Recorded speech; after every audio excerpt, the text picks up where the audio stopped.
Gobernanza en contextos territoriales específicos, ¿no? En concreto sobre el País Vasco, una experiencia en el País Vasco. Y también la doctora Eva Borreguero hablará sobre los movimientos sociales, los partidos políticos y la gobernanza en la India. A todos, antes de nada agradecer evidentemente a la Oficina de Asuntos Públicos de la Comunidad Bahá'í y particularmente a Sergio la invitación cursada. Para mí es un auténtico motivo de honor y orgullo estar aquí, más que nada para aprender de vosotros, porque al final lo poco que pueda contar yo es una experiencia trabajada a lo largo de los últimos años y la que estamos materializando a día de hoy, tratando de implementar a día de hoy en el Gobierno vasco. Porque cuando uno habla de gobernanza, cuando habla de gobierno abierto, pues al final lleva una serie de experiencia acumulada. Y antes de ser lo que soy hoy en día, asesor del Departamento de Administraciones Públicas y Justicia, he sido durante 8 años alcalde de mi pueblo, un municipio de 11.000 habitantes, de Azkoitia, que está justo en el centro de Guipúzcoa, a 50 kilómetros de Donostia, San Sebastián, a otros tantos de Bilbao y más o menos a 70 de Vitoria, como digo siempre, en el corazón de Euskadi, en el corazón del País Vasco, ¿no? Como tal. Y comentando hoy en la comida, en la agradable comida que hemos tenido con Ricardo, pues al final él decía, y yo corroboro, que para uno ser alcalde de un municipio, y si es el suyo, pues aún con más razón, es un auténtico motivo de orgullo y satisfacción, pero a su vez también es la primera línea política, es la trinchera política, por así decirlo. Yo digo siempre lo mismo, que todo aquel que quiera dedicarse a la política, lo primero que tiene que hacer es dedicarse a la política local, o sea, ser concejal o ser alcalde del municipio correspondiente, porque es ahí donde se ven cuáles son las verdaderas necesidades de la ciudadanía en su conjunto. Y cuando en definitiva hablamos de gobernanza y gobierno abierto, pues nos referimos concretamente a esto, en cómo tratar de responder a las necesidades concretas del ciudadano o de la ciudadana de turno, porque al final nos referimos a eso. Por tanto, pues desde esa experiencia trataré de exponer de la mejor forma posible pues cómo veo yo todo el tema ligado a la gobernanza, que al final lo he trabajado en 3 líneas, que son la transparencia, la participación y la colaboración. En definitiva, la cosa pública o el servicio público es la defensa de la dignidad humana. O sea, lo subrayo bien, la defensa de la dignidad humana. Y al final es el mínimo de bienes o condiciones que una sociedad debe garantizar para que una persona se comprenda como miembro cooperante de una sociedad.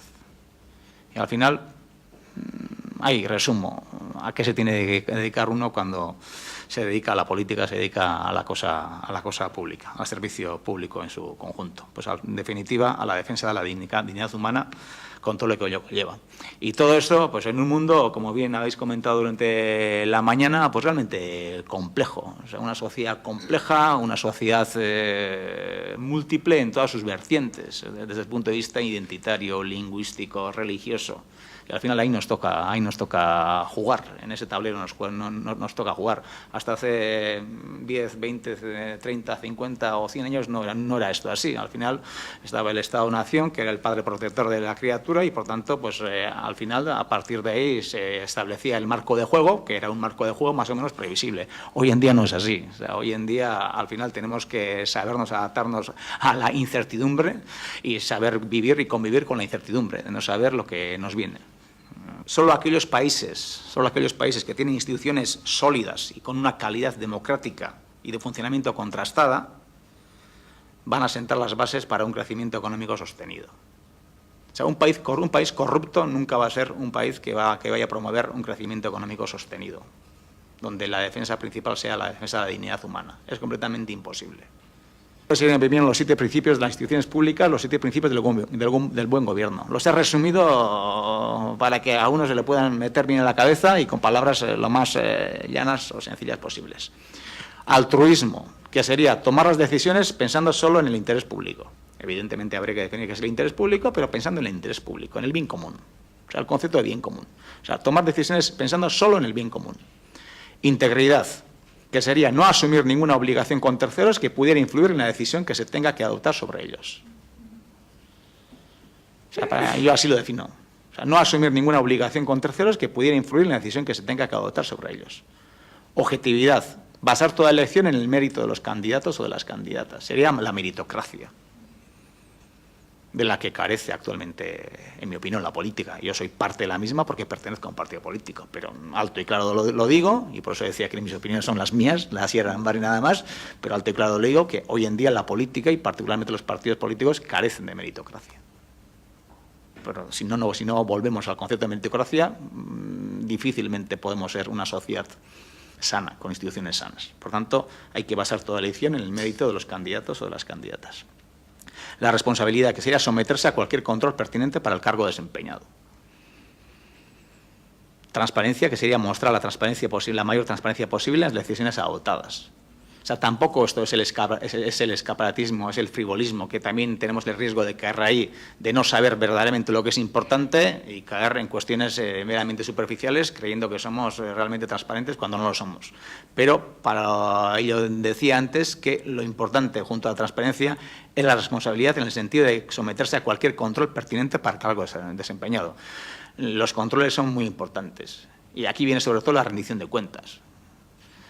Yo cuando era alcalde siempre decía lo mismo, o sea, el día más importante del pleno municipal era el día cuando se aprobaban los presupuestos. Y a todos los niveles pasa exactamente lo mismo, pero no era un día tan importante el día en que das cuenta del presupuesto liquidado. Y tiene que ser igual más importante que la aprobación del propio presupuesto. Y ahí está la rendición de cuentas. Y eso pasa a todos los niveles, en Juntas Generales, en el Parlamento Vasco, en el Congreso de los Diputados. El día más potente es el día de la aprobación de los presupuestos. Ya está, ya hemos hecho. No. Ahí lo único que hemos hecho ha sido aprobar el presupuesto. Luego hay que ver y hay que seguir cómo se está liquidando ese presupuesto. Y ahí tienen que entrar directamente los controles. Y ahí nos falta una cultura clara, en mi opinión, de auditoría de control desde todos los puntos de vista. Desde el punto de vista económico, contable y también auditoría en ese sentido ética, en relación a la ética pública que comentaba antes. La honestidad, que sería declarar cualquier interés personal y tomar medidas para resolver cualquier conflicto que pueda surgir a fin de proteger el interés público. O sea, en este país se mezclan un montón los intereses personales con los intereses públicos y ahí hay que buscar los controles preventivos previos para que no haya esa mezcla de intereses. Y luego, evidentemente, liderazgo, que implica dar ejemplo, con trabajo en equipo, innovación y excelencia, pero sobre todo dar ejemplo. Luego 4 hitos en 2. Ahora ya voy a ejemplos prácticos de lo que estamos tratando de hacer, aunque sea poco a poco, en el caso concreto del Gobierno vasco, que a mí sí me parecen 4 iniciativas realmente interesantes ligadas a la transparencia y la confianza. La primera de ellas es tratar de seguir estando en el primer puesto del ranking en lo que respecta a la transparencia, auditada por un organismo internacional ajeno, evidentemente, al propio Gobierno, y ahí estamos, ya estuvimos en el año 2012 y vamos a tratar de estar también en el año 2014, este mismo año.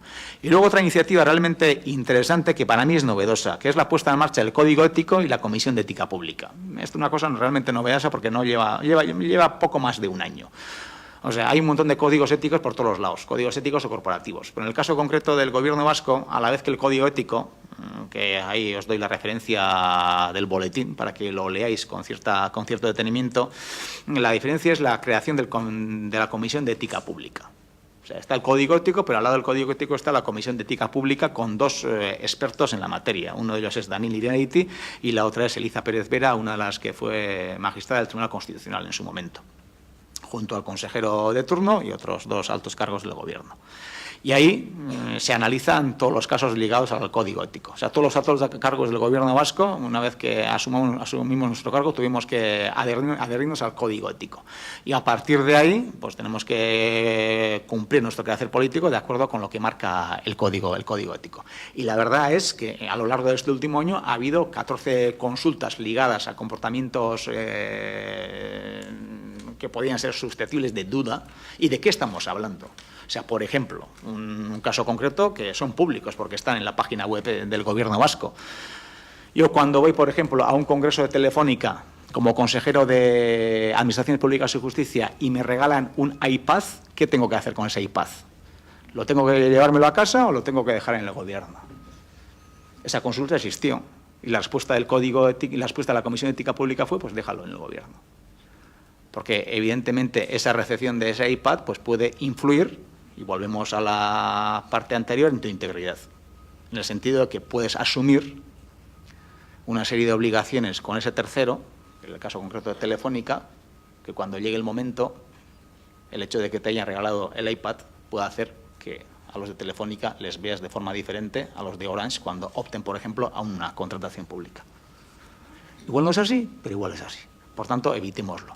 Y cuando empezamos a mirar la legislación, porque claro, los anteriores tampoco eran más tontos que nosotros, eran muchísimo más listos. En el año 81, en la ley del gobierno del 81, del gobierno vasco, ya decía alto y claro que no se va a aceptar ningún tipo de regalo por parte de nadie, por parte de los consejeros del gobierno, ni por parte de los altos cargos. Ya lo decía en el año 81. Y como este caso, pues unos 14 casos hemos tenido a lo largo del último año, muchos de ellos ligados a intereses públicos y privados. Por ejemplo, cuando un consejero de Empleo y Políticas Sociales acude a una charla en calidad de consejero, ¿tiene que cobrar por esa charla o no? Pues la respuesta del Comité de Ética Pública ha sido no. Cuando va en calidad de consejero, no. Ahora, si a la vez que consejero es catedrático de Derecho Internacional Privado y diserta sobre, me da lo mismo que, sobre las relaciones entre Inglaterra y España en el siglo XVIII, pues en ese caso concreto sí, porque está disertando como catedrático. Pero si va en funciones de consejero de Empleo y Políticas Sociales, no. Pues este tipo de cosas. Y a mí ya os invito a que vayáis a la página web del Gobierno y que acudáis concretamente al apartado relativo al Comité de Ética Pública y veáis caso por caso. Porque al final ahí estamos generando una especie de jurisprudencia que ya está dictando por dónde tenemos que jugar de cara a un futuro. Sí, 5 minutos que termino enseguida. Y cuando hablo de 4 hitos en 2, pues ya entramos en otros 2 anteproyectos que a mí sí me parecen realmente interesantes. Y para eso hablo de la plataforma Irekia. La plataforma Irekia es una plataforma que puso en marcha el anterior gobierno, que lo podéis bajar tanto mediante el sistema app como mediante el sistema Android, y donde directamente podéis opinar sobre, en este caso concreto, y traía a colación ambos dos, el anteproyecto de ley de Administración Pública Vasca y el anteproyecto de ley municipal de Euskadi. Al final, el anteproyecto de ley de Administración Pública Vasca es un anteproyecto de ley que está dentro del cronograma con la idea de que se convierta en proyecto para finales de año, pero a día de hoy está en exposición pública como anteproyecto, para que la ciudadanía en su conjunto o aquellos agentes interesados en la misma puedan verter su opinión al respecto. Ahí parte una novedad interesante, que son las iniciativas reglamentarias ciudadanas. O sea, al igual que iniciativas legislativas ciudadanas en relación al Parlamento, exactamente lo mismo con respecto al Gobierno. O sea, que la ciudadanía pueda poner en marcha iniciativas reglamentarias. Y a partir de ahí se elabora un libro blanco de democracia y participación donde se busca la participación de la gente. Pero a día de hoy esa plataforma está abierta en Irekia y la gente puede opinar. Y a su vez también el anteproyecto de ley municipal de Euskadi, donde la idea final es crear el Consejo Vasco de Políticas Públicas. Y a eso me voy a remitir en el último minuto que me queda. Claro, cuando hablamos de gobernanza multinivel es lo que tenemos en el país. O sea, al final tenemos los ayuntamientos, tenemos las diputaciones a su vez con sus juntas generales, tenemos el gobierno vasco con su parlamento, a su vez el gobierno de España con el Congreso de los Diputados y el Senado, la Unión Europea. ¿Cómo articulamos todo esto cuando somos un país de 2,5 millones de habitantes? Pues ahí el planteamiento sería, y de esto también se puede hablar bastante más extendidamente, la creación de un Consejo Vasco de Políticas Públicas donde podamos trabajar lo público con lo público. De forma que sea el Consejo Vasco de Políticas Públicas quien en un momento determinado determine cuáles son los ingresos y cuáles tienen que ser, o cuál tiene que ser la priorización de los gastos. Y sería una auténtica gobernanza multinivel con la participación ciudadana, tal como antes lo hemos diseñado, basándonos en la transparencia, participación y eficacia. Pero tiene una novedad, que es una novedad en ese sentido personal, que a mí sí me parece interesante que en un momento determinado se ponga en marcha, que es que las juntas generales de cada territorio, que son los parlamentos, en nuestro caso provinciales, sean elegidos, sean configurados directamente mediante los alcaldes de los pueblos correspondientes y que esos alcaldes a su vez sean elegidos directamente por la ciudadanía. No mediante las candidaturas correspondientes, sino directamente. Y esa posibilidad, de acuerdo con el Estatuto de Gernika, en el País Vasco se puede dar. Porque eso para mí acercaría muy mucho la ciudadanía a la persona que le vaya a representar. Y eso traería consigo, pues entiendo yo, además de una mayor participación, una mayor conexión entre la ciudadanía y la clase política. Por tanto, y concluyo, fundamental la transparencia, que no se confunda con estar continuamente en escaparate, hay que ser transparente en lo realmente importante y luego pues hacer todo lo posible, que sería el siguiente vector, para trabajar y para ganar o para recuperar la confianza de la ciudadanía en sus representados.